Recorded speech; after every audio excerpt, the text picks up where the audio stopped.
Hoje recebendo o presidente do Flamengo, Eduardo Bandeira de Mello.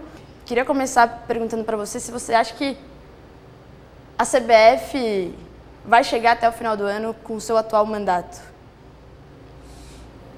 Não sei, quer dizer, em primeiro lugar, prazer enorme estar na Folha de São Paulo por dentro pela primeira vez, né, e conversando com vocês aí, Camila, Ricardo. Com relação à CBF, né, a gente não sabe. Ninguém há um ano atrás imaginaria que a gente estaria nessa situação agora. Eu até procuro ter uma boa relação com a CBF, porque é a entidade que administra, né, o nosso futebol. E acho até que existem algumas coisas acontecendo lá que poderão ter um segmento positivo, mas outras também nos levam até a pensar de maneira contrária. Mas daqui a um ano eu não sei como é que vai estar a CBF, eu espero que ela tenha se modernizado, entrado na rota da transparência definitivamente, que tenha fechado aí e concluído o seu processo aí de governança corporativa, e que o comitê de reformas que ela acabou de introduzir aí e implantar, que dê subsídios para a gente efetivamente mudar aí o futebol brasileiro. A Primeira Liga surgiu um pouco nesse sentido, como não deixa de ser um pouco de oposição também a tudo que está acontecendo. Mas você não acha que tem uma inércia, assim, enfim, dos outros presidentes de clube, de não irem para cima, de não tentarem mudar de fato a estrutura do futebol brasileiro? Eu acho que a Primeira Liga está sendo uma iniciativa extremamente bem sucedida, né? Principalmente se a gente considerar todos os percalços que nós tivemos que enfrentar aí na montagem aí desse primeiro campeonato. E eu acho que ela surgiu basicamente da insatisfação de alguns clubes com os seus campeonatos estaduais, né? A Primeira Liga ela veio para tentar preencher um vazio que existe ainda no primeiro quadrimestre de cada ano. O Campeonato Carioca, todo mundo sabe que entrou num processo aí de decadência tanto técnica quanto econômica há muito tempo, e o que levou à insatisfação de Flamengo e Fluminense, né, que inclusive se expressaram, né, naquela nota de janeiro de 2015, e aí o que redundou naquelas baixarias todas. E alguns outros clubes de outras 4 federações entenderam também que poderiam se associar para fazer alguma coisa melhor, para fazer uma alternativa. E aí surgiu a Primeira Liga, que eu acho que está indo bem. Eu espero que a gente passe aí na semana que vem pelo Atlético Paranaense e vá para a final. É um embrião de uma Liga Nacional composta por todos os clubes, presidente? É a intenção? Olha, pode até vir a ser, mas eu acredito que se isso acontecer, né, não gostaria que fosse através de hostilidades, através de confronto. Eu acho que se um dia a gente chegar numa Liga Nacional, a gente pode chegar inclusive através do diálogo com a CBF, né? Eu não vejo, né, não vejo necessariamente que a CBF tenha que ser excluída do processo. Mas no momento, a Primeira Liga é uma tentativa de ter uma alternativa rentável e atrativa tecnicamente para o início do ano. Aqui em São Paulo você tem um campeonato que vamos dizer, em termos de dinamismo e atratividade econômica, não dá para comparar com o do Rio e de outras federações. E por isso até que os clubes paulistas não sentiram necessidade de partir para uma alternativa. Mas no Rio, em Minas Gerais, Paraná, Santa Catarina e Rio Grande do Sul, nós resolvemos partir para, vamos dizer, para essa aventura, entre aspas, e eu acho que estamos caminhando muito bem. Eu queria que o senhor comentasse, é inegável a evolução financeira do Flamengo, na situação financeira, o processo de saneamento que tem acontecido. por outro lado, o futebol ainda tem resultados a desejar, está muito aquém do que, enfim, se almejava. Como conciliar essas duas coisas e o que o senhor pretende para os próximos anos, assim, para que as duas coisas tentem caminhar juntas? Olha, eu acho que é evidente que o nosso objetivo é ganhar tudo e sempre. Né? Então, nós estamos aí para fazer o Flamengo, né, poderoso, o Flamengo ganhar dentro de campo. E temos certeza que estamos no caminho certo, porque essa dualidade que se coloca entre responsabilidade e sucesso no futebol, eu não entendo, né, como se fossem coisas antagônicas, né, e você teria que optar por uma delas. Eu não vejo assim. Eu acho que o Flamengo só vai ganhar tudo, só vai ter um time campeão e à altura do que merece a sua torcida, na medida em que ele for responsável fora de campo também. Então, esse processo de recuperação financeira do Flamengo, né, que está se acentuando, eu acho que ele é uma condição essencial, uma condição necessária, porém não suficiente, para que a gente tenha sucesso dentro do campo. Isso te incomoda, presidente, essa cobrança em relação a muitas vezes te colocarem como presidente que, enfim, só paga contas, mas que não consegue fazer o time andar? Você acha que o torcedor já entendeu que é importante pagar imposto? Não tem a menor dúvida disso, né? Tanto que a avaliação que a torcida faz da nossa administração tem sido assim, até acima das minhas expectativas. Eu sou torcedor e eu também quero ganhar sempre. E eu tenho certeza que ao longo desses 3 anos e 2 meses, né, quase 3 anos e 3 meses, a gente está evoluindo. Acho que 2014 foi melhor do que 2013, 2015 foi melhor do que 2014 e 2016 tenho certeza que vai ser melhor do que 2015. E a partir daí, nós vamos, assim como já somos reconhecidos aí pelo sucesso na área financeira, pela recuperação da credibilidade do clube, né, vamos ser reconhecidos também pela excelência dentro do campo. Existe um relatório que vocês divulgaram no passado da Ernst Young, que falava de algumas ambições do clube, que era até 2020 alcançar uma receita 40% de um time europeu, e alcançar um título continental, pelo menos, e não tenho certeza, 3 ou 4 títulos brasileiros. E aí, o senhor acha que vai precisar rever essa meta ou dá para conseguir ainda até lá? Não, posso rever para melhor também, uhum. Né? Mas é claro que isso aí é planejamento, né? Não planejamento é planejamento, né? O que a gente entende é que até 2020 nós vamos estar em condições de alcançar esses objetivos, né? Se serão alcançados, né? Pode não ser em 2020, pode ser em 2021, pode ser em 2019, pode ser em 2018, né? Mas eu acredito que o importante é isso, você reestrutura o clube. Agora, o objetivo do clube é ganhar os jogos, é ganhar os campeonatos, é ser campeão de tudo. O que eu queria perguntar do senhor do ponto da negociação com a TV, em que pé anda isso? Vocês estão conversando com o Globo Esporte Interativo ou o senhor prefere aguardar por enquanto? Em que pé está isso? Não, eu prefiro aguardar porque isso aí isso aí é uma negociação comercial, na qual, né, o sigilo, né, e a preservação assim, dos detalhes é fundamental para que a gente chegue num resultado bom. Então, qualquer coisa que eu fale aqui, eu acho que eu estaria indo contra os interesses do Flamengo. Vou pedir a paciência de vocês para aguardar mais um pouquinho. A definição até quando? Esse ano sai uma definição? Eu acredito que sim. O presidente do Santos, que acabou de, inclusive, anunciar o acordo com o Esporte Interativo, disse que é importante quebrar o monopólio da Globo. Independentemente de se o Flamengo vai fechar com um ou com outro, você acha importante esse movimento que tem? Você acha importante quebrar o monopólio da Globo?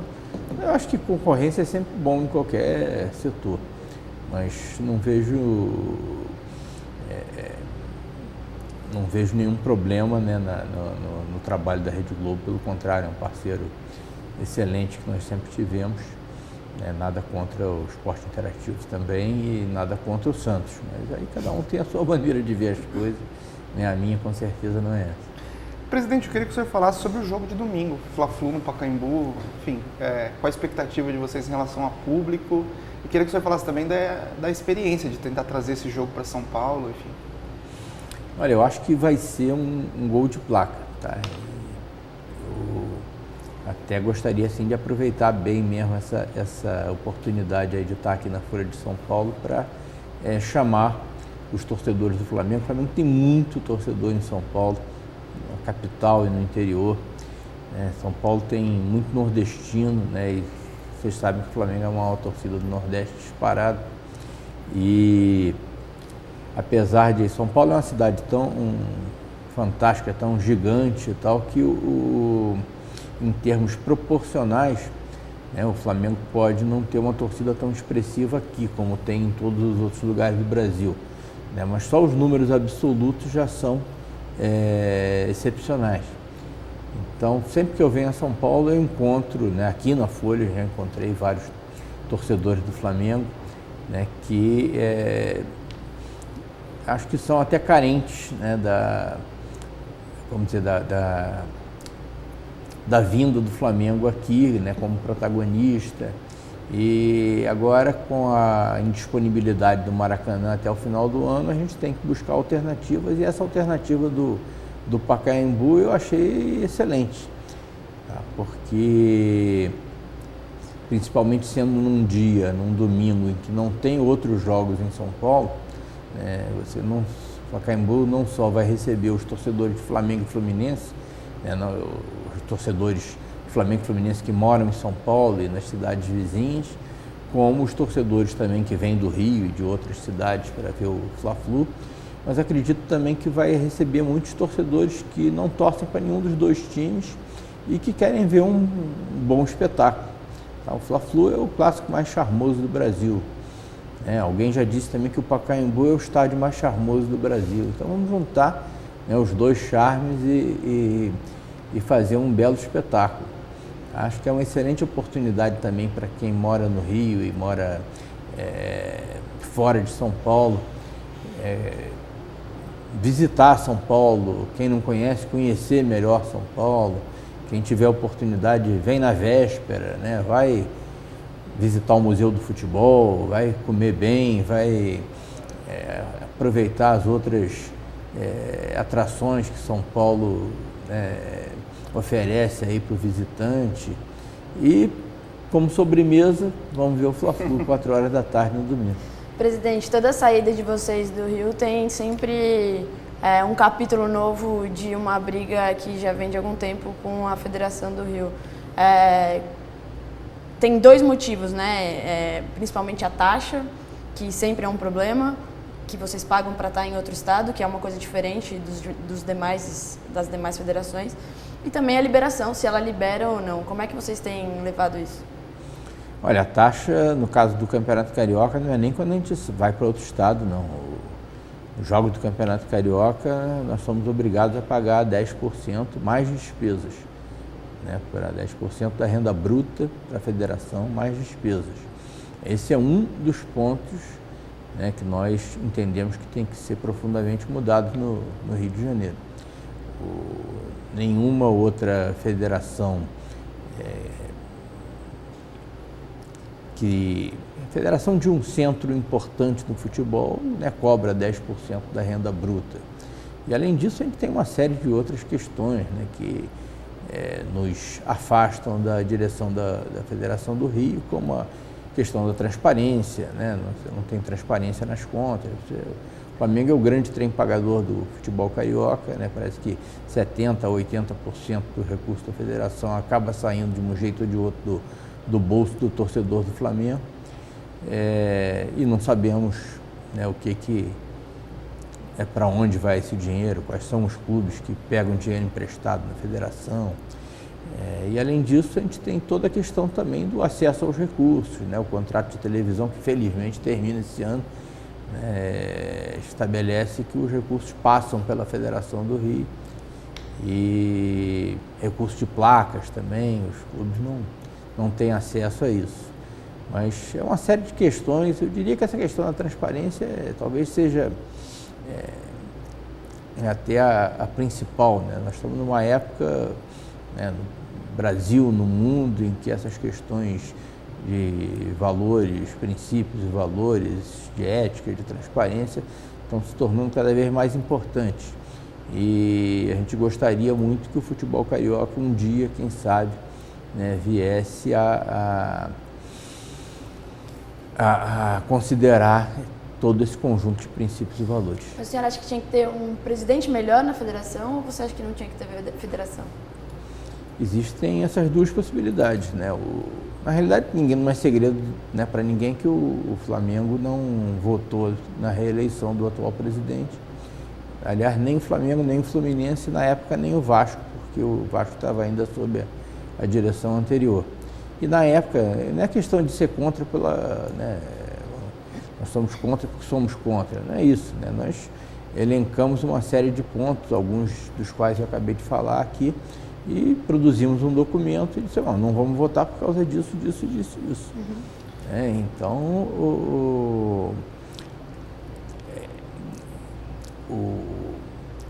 não vou ser hipócrita, né, de dizer que eu estou satisfeito com a direção da Federação do Rio, não estou.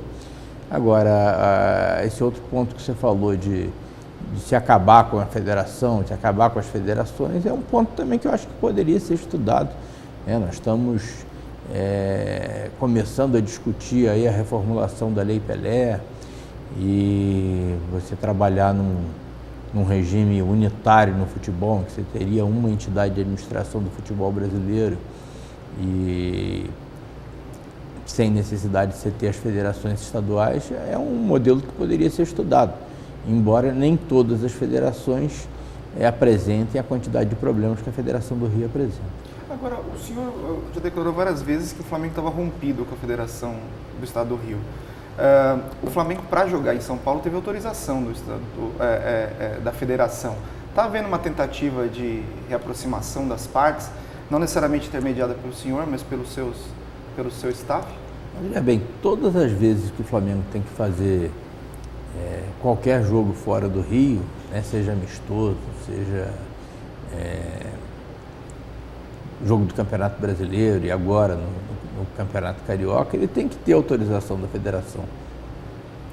Toda vez que a gente tem que fazer um registro de jogador, né, da base, do elenco de profissionais, isso tem que passar pela federação. O fato da gente estar rompido não significa que nós vamos nos desfiliar. Então, toda vez que a gente necessita da autorização, a gente pede. Muitas vezes demora para conseguir e tal, mas toda vez que a gente pede alguma coisa, a gente sabe que nós estamos pedindo alguma coisa justa, alguma coisa que não está prejudicando ninguém. Então, nesse caso do Fla-Flu no Pacaembu, eu até ouvi, através da imprensa mesmo, de que haveria uma resistência, mas acabou saindo a autorização. Então, vamos torcer para que o bom senso prevaleça no maior número de vezes. Mas está caminhando para uma bandeira branca ou a coisa ainda, a ruptura existe? Olha, não é uma questão, muita gente coloca como se isso fosse uma questão pessoal minha, porque eu fui ofendido, porque na realidade quem foi ofendido foi o Flamengo, né? Se o presidente do clube é ofendido, na realidade não estava lá como pessoa física, né? Então, eu acho que quem foi ofendido foi o Flamengo, não só na pessoa do presidente, como na pessoa do próprio clube. O Flamengo naquele dia foi acusado de roubar os outros clubes através do seu programa de sócio-torcedor, né? E isso tudo está lá, está gravado, né? E essa fita até hoje não apareceu. Mas, então não é uma questão pessoal. Eu acho que o que vai levar a um dia o Flamengo ter uma relação boa com a federação, seja com essa direção, seja com outra direção, vai ser o atendimento ao conjunto de princípios e valores que o Flamengo defende. Presidente, depois desse período da sua reeleição, você cogitaria tentar uma candidatura na federação ou na CBF? Apoiar uma... Não, eu pessoalmente não. Deixa eu ficar no Flamengo mesmo, que é a minha vocação. Nenhuma possibilidade? Nenhuma possibilidade. E em relação ao estádio, enfim, uma demanda eterna da torcida do Flamengo, nesse ano se tornou uma coisa mais problemática ainda em razão das Olimpíadas e tal. Em que pé andam as conversações para o Flamengo ter um estádio próprio, ser na Gávea, enfim? Eu queria que o senhor falasse um pouco a respeito disso. Isso aí é um ponto que eu acho que a torcida do Flamengo vem sendo prejudicada ao longo dos anos, né? Esse ano, mais uma vez, a gente vai aguardar uma definição sobre a situação no Maracanã. Se vai haver uma outra licitação, vai ser dada uma outra solução para o atual contrato de concessão. O fato é que a situação do Flamengo no Maracanã não nos agrada, né? O modelo de relação do consórcio Maracanã com o Flamengo não nos agrada. Eu acho que é pior do que praticamente todos os outros clubes têm com os estádios que são ou administrados pelo poder público ou através de concessionários, e nós estamos aguardando para ver se nós conseguimos ser protagonistas e conseguimos fazer do Maracanã efetivamente a nossa casa. Então essa é a nossa bandeira e nosso objetivo nesse momento. Como seria isso, presidente?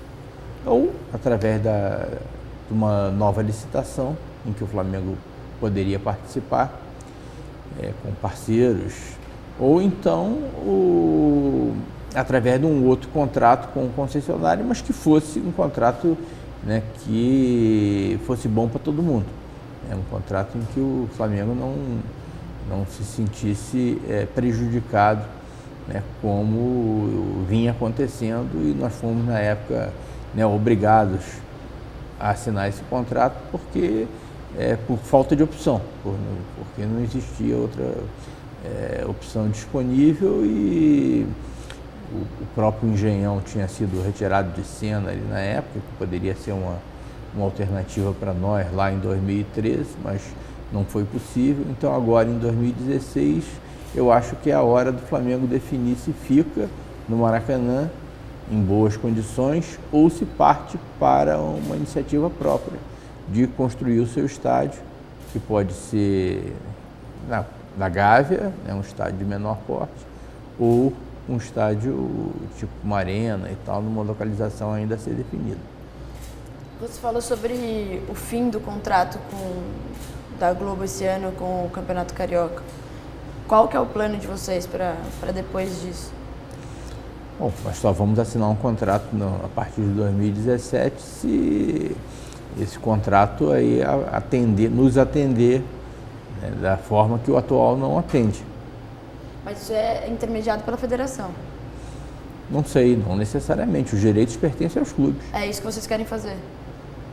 Agora como vai ser, né, nós vamos discutir. Vamos sentar lá com a televisão, né, e vamos ver o que vai acontecer. Então, não gostaria de adiantar nada nesse momento, mas o fato é que a oportunidade para que a gente consiga mudar uma série de coisas que a gente gostaria de ver mudado no futebol carioca, né, passa por esse contrato de televisamento, com certeza. Presidente, eu queria que o senhor falasse sobre a polêmica de 1987, que está na Justiça. O Flamengo recentemente teve uma decisão judicial contrária, favorável ao esporte, do ministro Marco Aurélio Mello, e eu queria falar se você ainda tem esperança de reverter esse quadro do ponto de vista judicial, ou se vocês, nesse caso, já desistiram, enfim. Não, nós temos esperança. Agora. É preciso deixar bem claro que o que está sendo discutido não é quem é o campeão de 1987. O campeão de 1987 é o Flamengo. Tá? Isso é uma questão que, né, vocês, né, a Camila não era nascida na época e tal, mas todo mundo viu lá 1-0, o gol do Bebeto. O que está sendo discutido é se a CBF pode oficializar o seu reconhecimento, né, ao título do Flamengo. Tá? Se é oficial ou não, isso aí a Justiça pode decidir. Agora, que o Flamengo é campeão, gente, não existe a menor dúvida quanto a isso. Eu acho que o torcedor mais fanático do Sport Recife não vai negar isso, pelo menos internamente. Presidente, explica quem está assistindo tá se perguntando como que um time com orçamento de vocês pode perder para um time tão menor quanto foi ontem. Então, se alguém quiser dizer e tal, já... Não, mas, olha, futebol isso acontece. É claro que eu sou torcedor acima de tudo e estou muito chateado com o resultado de ontem, como todos os torcedores do Flamengo estão. Mas eu já vi o time campeão do mundo de 1981 no Maracanã perder do Botafogo da Paraíba. Então, esse tipo de zebra acontece, né? Nós jogamos muito mal ontem. Basta ouvir aí a entrevista do Muricy e ele coloca, né? Não tem desculpa, nós jogamos muito mal, né? Merecemos perder. Agora é tentar corrigir e evitar outros problemas semelhantes. O que está acontecendo? O que acontece com o Flamengo nos jogos contra o Vasco? O Flamengo sempre foi um algoz do Vasco. Nos últimos tempos, no ano passado para cá, isso está se invertendo. Muito passivo em campo, enfim. Isso incomoda o senhor e como reverter isso? Não, vamos reverter com certeza, não se preocupe com isso não. Isso aí. Tivemos alguns jogos, né? Alguns em que a gente teve problema com a arbitragem e tal, outros que a gente efetivamente jogou mal, mas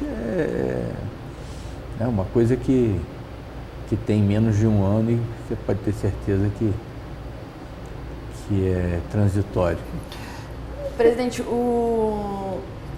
Não, pode perguntar. O Coronel Nunes, presidente da CBF, fez alguma promessa de mudanças? Promessa de mudanças em que sentido? Em relação ao futebol brasileiro? Não, ele pessoalmente, as poucas vezes que eu conversei com ele, a gente não entrou nessa questão de reformas, mas o que existe na CBF é um sistema de governança corporativa sendo ou tentando ser implantado por uma empresa de auditoria de nível internacional, né, uma das top 4, e existe essa promessa dessa agenda de mudanças que nós temos que avaliar, temos que cobrar.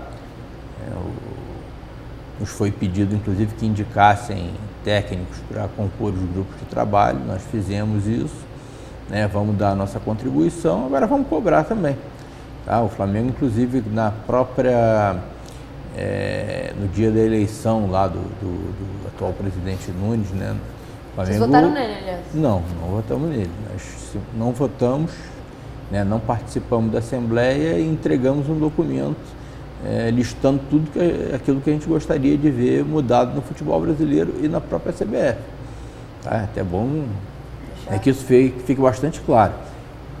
A nossa contribuição naquele dia foi entregar um documento, né, e agora entregamos o documento, temos que acompanhar o que vai efetivamente ser feito e cobrar. Presidente, eu queria tirar uma dúvida com o senhor. O Renato Augusto falou no Bola da Vez da ESPN Brasil que em 2014 ele era banco de reserva lá do Mano Menezes no Corinthians e procurou o Flamengo por 2 vezes para tentar voltar ao clube e não obteve resposta. Queria que o senhor falasse... Obteve resposta, né? Eu sei que houve na época um contato com ele, né? Eu não participei diretamente, mas houve um contato com ele lá com o procurador dele. E por que não avançou? E não avançou. 2014 o Flamengo ainda estava numa situação bastante complicada em termos de orçamento, né? Não sei se o ponto principal foi a questão do orçamento ou se houve alguma resistência interna dentro do nosso comitê de futebol, acho até que houve, né, com relação ao histórico de contusões dele. E eu particularmente sempre gostei muito do Renato Augusto, como torcedor do Flamengo, né, acompanhei ele desde a base e tal, mas efetivamente foi uma possibilidade que foi levantada, mas que não conseguimos concretizar. Acredito que o fator principal tenha sido financeiro, né? Mas ele avalia que ele não se sentiu satisfeito pela maneira como o clube respondeu a ele ou não respondeu a ele. ele é rubro-negro, enfim, assumido e tal. O senhor acha que foi, olhando para trás, foi um erro a maneira como isso foi conduzido à época? Não, se ele não recebeu nenhum tipo de rebote, né, de satisfação, eu considero isso um erro, mas não acredito que isso tenha ocorrido. Até porque o procurador dele tem jogadores no Flamengo e tudo foi... toda essa tentativa, né, ou essa aproximação foi conduzida através do procurador dele. Presidente, sobre a questão financeira, todos os clubes estão passando por um momento difícil em relação a patrocínios. Vocês também, como é que foi para vocês esse começo de ano, ter perdido o patrocinador? O que vocês estão esperando até o final do ano? Nós estamos trabalhando pesado, né, para contratar ainda os patrocínios que faltam na nossa camisa e tenho certeza que vamos conseguir. O país está passando por essa situação, né, que todos conhecem. Praticamente todos os clubes brasileiros estão com dificuldade de obter patrocínios. Mas tem uma coisa que me dá muita confiança, que é o fato do Flamengo hoje não representar nenhum tipo de risco reputacional para nenhuma empresa que possa vir a querer se associar ao clube. O Flamengo hoje é o único, ou talvez um dos poucos, que cumpre todos os requisitos do Pacto pelo Esporte, né, que foi aquela iniciativa que foi lançada em outubro do ano passado, né, por 3 organizações não governamentais e a qual já aderiram 20 e poucas empresas. Então, hoje em dia, e essas empresas o que dizem? Diz que só admitem patrocinar ou dar qualquer outro tipo de apoio financeiro, que tem bancos, inclusive, que fazem parte das empresas do Pacto pelo Esporte, para clubes que sigam um determinado conjunto de procedimentos. E o Flamengo já, comprovadamente, já segue todos eles. Então, daqui para frente, eu acho que mesmo a partir do momento em que começarem a se abrandar as restrições decorrentes aí da crise e as empresas busquem aí vamos dizer, alternativas para expor a sua marca, eu tenho certeza que elas vão levar em consideração isso. E a história está provando, né, isso já vem na FIFA e está acontecendo na CBF, em alguns clubes. Os patrocinadores estão refugando por conta do risco reputacional. E esse problema a gente não tem no Flamengo. O que eu queria que o senhor comentasse é que o ano passado havia uma previsão otimista. Eu não lembro se foi o seu vice de marketing ou o de comunicação, não tenho certeza, que falou que se o Flamengo, se o mundo está mal e está difícil conseguir patrocínio, para o Flamengo é menos difícil. Tinha uma visão otimista no sentido de conseguir patrocínio e o que aconteceu na verdade foi que a Jeep saiu. Você perdeu ainda o patrocínio. Vocês estavam sendo otimistas demais naquela ocasião, presidente? Não, os nossos patrocínios do ano passado todos se encerravam em 31 de dezembro de 2015. Então ninguém saiu, simplesmente nós estamos discutindo Renovação. Estamos discutindo ainda a renovação com os parceiros anteriores e com alguns outros que não estavam na nossa camisa. A Caixa Econômica já fechou, e os outros ainda estão em negociação. Agora, o que o nosso vice, não sei se foi o de marketing ou de finanças e tal, falou naquela época era que se é difícil para o Flamengo, é muito mais difícil para os outros. E é exatamente isso que eu estou falando aqui. Tá? Não só porque o Flamengo tem 40 milhões de torcedores, como, né, o Flamengo hoje é um clube absolutamente exemplar em termos de princípios e valores. E quanto à ausência de patrocínio nesse momento impacta no orçamento do time no final do ano, no que foi projetado para 2016? Ou seja, quão prejudicial isso pode ser? É claro que faz falta, mas a torcida pode ficar tranquila que nós temos fontes alternativas que podem suprir, nós não vamos ter problema de cumprir o orçamento até o final do ano. Eu queria só que o senhor tirasse uma outra dúvida. O Guerreiro, no meio do ano, a multa rescisória dele cai sensivelmente, o que torna ele mais suscetível ali ao assédio do futebol chinês, por exemplo. Foi exigência do empresário impor essa multa menor passado um ano? Você contratar um jogador da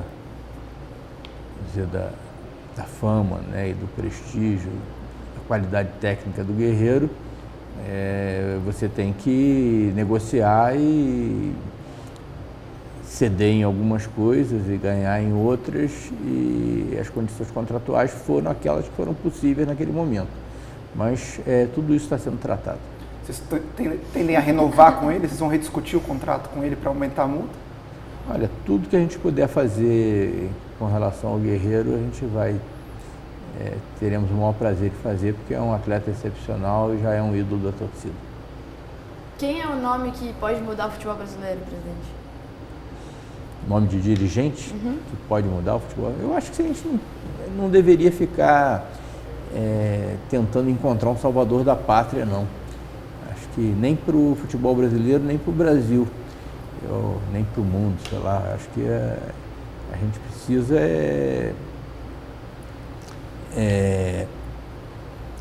trabalhar dentro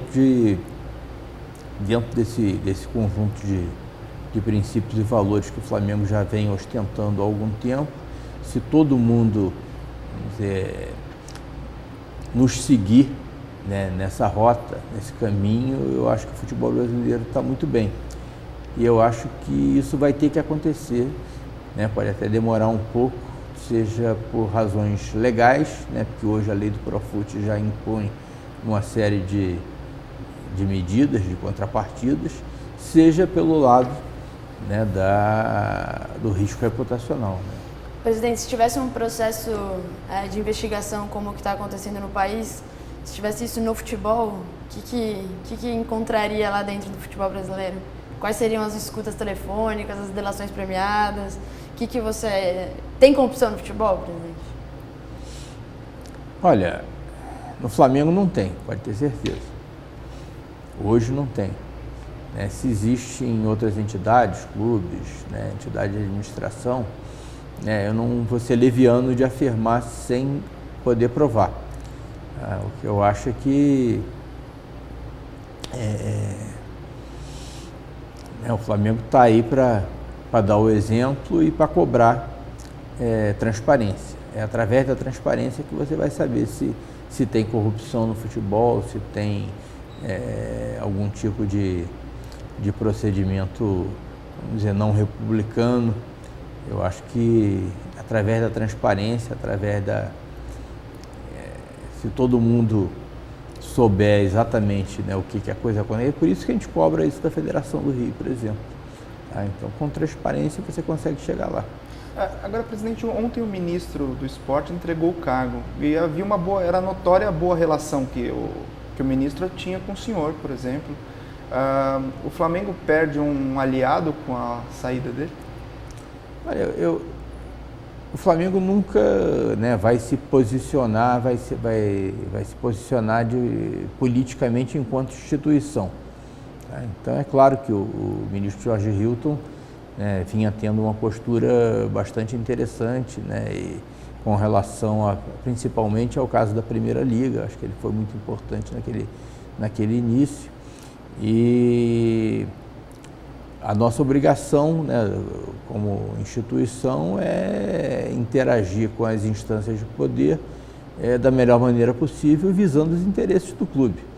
Então, se efetivamente se confirmar aí a saída do ministro Jorge Hilton, outro ministro do Esporte virá, e eu tenho certeza que ele vai ter interesse em, vamos dizer, se associar às melhores práticas do futebol, e com isso ele vai querer se aproximar do Flamengo e da Primeira Liga. Pessoalmente, você é a favor da abertura de um processo de impeachment contra a presidente Dilma Rousseff? Olha, como eu falei, eu acho que o Flamengo não deve se envolver nesse tipo de coisa. Eu não posso explicitar a minha opinião pessoal. Na época da eleição, até vocês me perguntaram e tudo. Eu acho que desde 2013 eu deixei de ser pessoa física. Então, qualquer coisa que eu faça, eu vou estar envolvendo o Flamengo. Então, é claro que todo mundo tem as suas opiniões, tem as suas posições políticas, mas eu, particularmente, não me vejo à vontade para envolver 40 milhões de torcedores nela. Sim. Só queria que você comentasse, teve um episódio que ficou que viralizou, né, nas redes sociais, que foi envolvendo o vice de finanças. Como é que você viu esse episódio da foto, enfim, dele indo para a manifestação e isso, a repercussão que isso teve, de que maneira você enxergou isso? Não, é um direito dele como cidadão. Ele não foi lá em nome do Flamengo, né, foi lá em nome pessoal defender as suas ideias e isso daí não pode ser de forma nenhuma entendido de outra forma. Como que, falando do ponto de vista do senhor como presidente, o que mudou na vida do senhor nos últimos 3 anos e desde que o senhor saiu da pessoa física e virou presidente do Flamengo? Como que sua vida, estou dizendo isso na relação da cobrança com os torcedores, enfim, com esse público externo novo, coisa que antes não existia? Não, mudou muito, né, porque eu nunca tinha sido cartola antes, né, sempre fui torcedor e de repente de torcedor virei presidente do clube, que é a minha paixão. Então eu entendo muito o lado da torcida, porque eu sou um deles, né. Agora, para mim pessoalmente foi uma mudança radical na minha vida, claro, porque você é uma pessoa anônima, incógnita, né, discreta, e de repente, né, você se vê, né, como esperança, né, como responsável aí pelos sonhos, pela felicidade aí de 40 milhões de torcedores. E você recebe muito carinho na rua, né? Então esse tipo de coisa, isso realmente mudou a minha vida e não tem volta. Presidente, muito obrigada pela sua participação, por ter vindo aqui. É um prazer enorme ter recebido o representante do Flamengo, o maior representante nesse momento, e que vocês voltem muitas vezes aqui. Foi um prazer enorme estar aqui na Folha, né, conversando aí com vocês, Ricardo, Camila, e sempre que se precisarem é só chamar. Não precisa esperar o Flamengo jogar outra vez no Pacaembu, não. Tá? E aproveitando para fazer o nosso comercial, gente, Fla-Flu, 16 horas, domingo aí, o clássico mais charmoso do Brasil, no estádio mais charmoso do Brasil.